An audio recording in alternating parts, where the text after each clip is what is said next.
So, when did you go from producing for other people and producing songs with other vocalists into doing your own vocals, rapping and whatnot? When I started making stuff and I had an idea, but nobody was close by. Mm-hmm. You get tired of having to like wait on people, and then sometimes the ideas just boil up, and you're like, I'm just gonna put this out anyway. Yep. And then sometimes it's fire, or sometimes it's not, or whatever, but it's an idea, and I find myself just doing that. So whenever something comes directly out of my mouth, I take it. I'm like, oh, nobody's getting that record. That's for me. Fuck it, because a lot of the times I don't have anything to say, but when I do, that's how it comes about. I don't believe that you never have nothing to say. Knowing you, that's a lie, right, June? Come on. I always got something to say. He's in the background. He's like, yeah. Facts. Mm-hmm. Never got enough. Come on. So, I remember that song you did at that fashion show in Harlem. How'd it go? You know what I'm saying? I was like, oh shit. Mm-hmm. What the? That's like a hit record. What are you doing with that? It's tucked away for on. the project. Put it out. Do a video for it.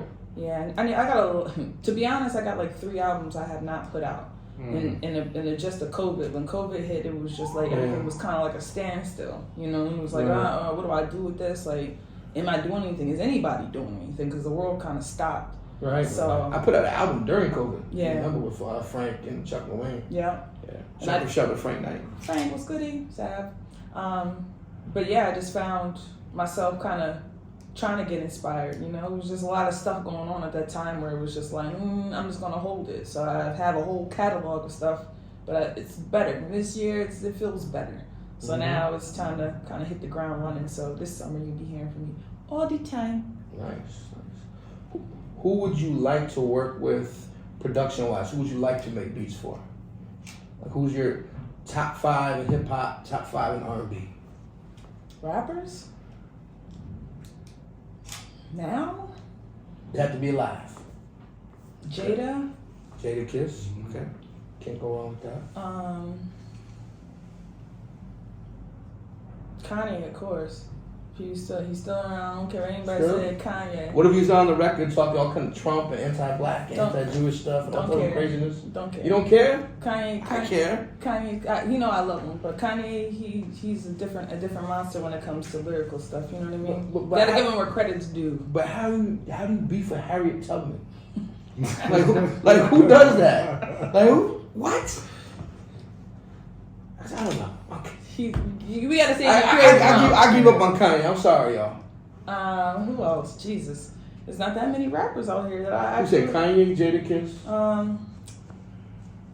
J. Cole, of course. J. Cole. Kendrick Lamar. Kendrick Lamar. Yeah. Jay, of course.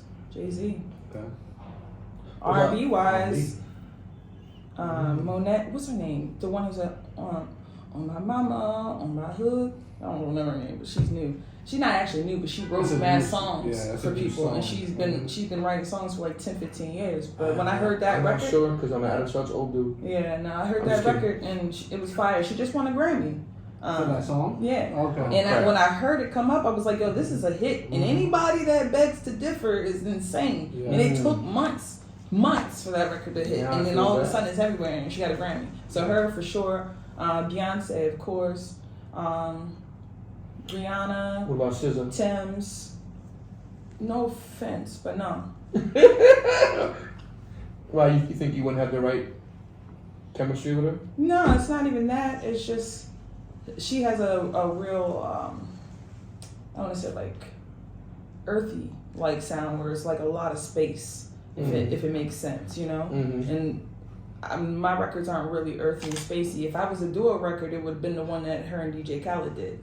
That's the type of record she would end up having with me. But that's not her sound. Right. You know what I'm saying? So I wouldn't want to, you know what I mean?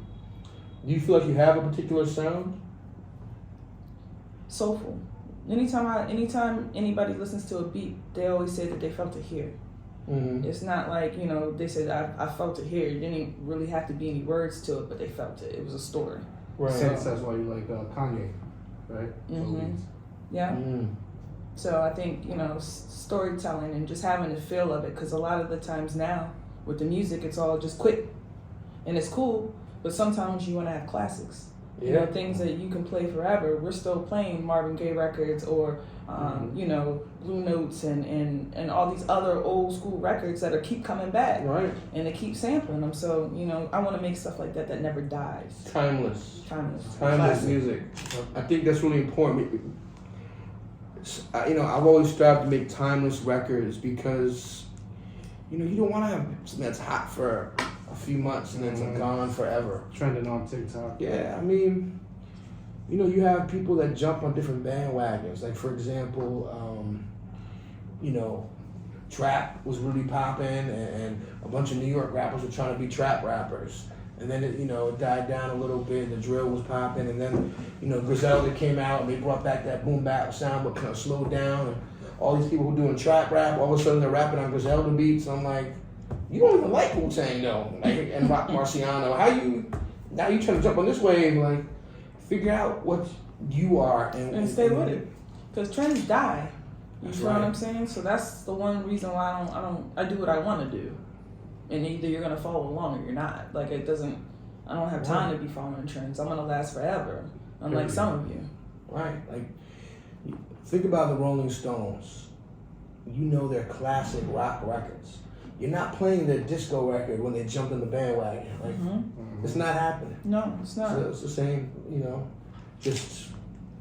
And I find it. I think it's hard for artists to stick to what they know, and I know that it's hard because when you start to go to these places, and well, I don't drink, you know what I mean. So I'm the only one that's looking through the room, and I'm like, does anybody else see this buffoonery, or is it just me? You know what I'm saying? Because it's like you're going into time travel, one space to another, but you see how toxic the stuff is, you know. So you just kind of have to remember who you are and stick to that. And whoever I make the music for, they're around. I just haven't met them yet, you know. And that's how I look at it. But from the beginning of me making music till now, I haven't switched up.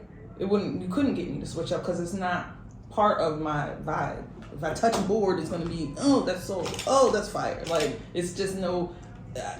They're like, how do you do that? Every single time I give you something, you swag it out. I don't know. Like, that's just what my brain hears. So it's some people are very talented to be able to mold and shift that way, you know, and be able to do this and do that, you know. But you got to give credit where credit's due, where people specialize in a certain particular thing and not just grab from everything. So, what's your process like?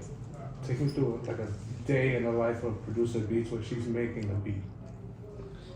it depends on like what I'm doing. Like, my man Dot, he wanted like dark beats, you know, and at a point in time, he's like, yo, stop sending me happy beats. And I'm like, what do you mean? You know what I'm saying? I'm like, Happy soulful beats. yeah, he's like, I'm in a dark place, like, you know. So it's like, he's like, I need everything dark, like murder. And I was like, all right, I'm not in that murdering place, you know. But sometimes it's feeling you really. It's like a mood.